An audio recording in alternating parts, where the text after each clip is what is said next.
রূপালী পর্দায় নাচ গান আর অভিনয়ে যারা দর্শকদের আনন্দ দিয়ে আসছেন তারাই নেচে গেয়ে উদযাপন করল তাদের নিজেদের দিবস।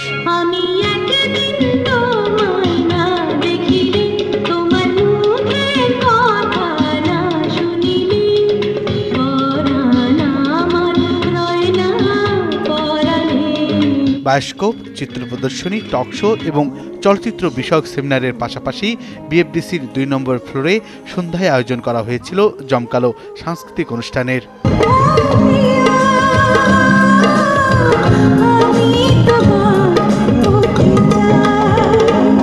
গল্পটা তো আমি লিখছি, সঙ্গীত আমার, গানের কণ্ঠ আমার, কথা বলছেন না কাজে আমার পছন্দের উপর কোনো পছন্দ নাই। ২০ লাখ টাকা আমার বাজেট, বিগ বাজেট।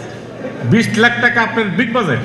যেখানে নতুন প্রজন্মের শিল্পীদের পরিবেশনায় উঠে আসে সোনালী সময়ের সিনেমার গান ও নাচ।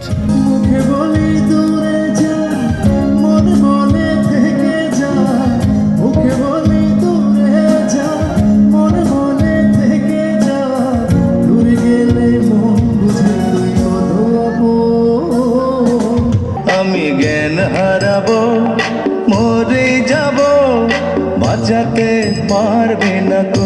দিবসটি উপলক্ষে বর্ণিল সাজে সাজানো হয়েছিল পুরো এফডিসি প্রাঙ্গণ। বিএফডিসির ভিআইপি প্রজেকশন হলের সামনে বসানো হয় মেলা, যেখানে আর্কাইভ স্টল ও শুটিংয়ের কাজে ব্যবহৃত আধুনিক প্রযুক্তির ক্যামেরা সহ বিভিন্ন যন্ত্রাংশ সাধারণ মানুষের জন্য দেখার সুযোগ করে দেওয়া হয়। নতুন নতুন ইকুইপমেন্টস আনতে পারে, প্রশিক্ষণের জায়গাটা ভালো করতে পারে, ভিডিও পাইরেসির জায়গাটা যদি ক্লিয়ার করতে পারে, তাহলে আমাদের মনে হয় যে আমরা ভালো ছবি উপহার দিতে পারবো। আমরা ইয়াং জেনারেশন যারা আছে এবং আমাদের যারা প্রডিউসার আছে ওরা ভালো ভালো ফিল্ম তৈরি করছে, তো এখানে যেহেতু অনেক মানুষের গেট টুগেদার, সেই বার্তাটা আমরা পৌঁছে দিতে পারি। বিনীত অনুরোধ জানাই যে আপনারা এই ভালো ছবিগুলো অন্তত দেখেন, যেগুলো পুরস্কৃত হয়, দেশে বাইরে প্রশংসিত হয়।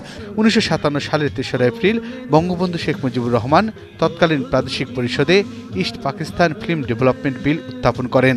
দিনটিকে স্মরণীয় করে রাখতেই 2012 সাল থেকে জাতীয় চলচ্চিত্র দিবস হিসাবে দিনটি পালিত হয়ে আসছে।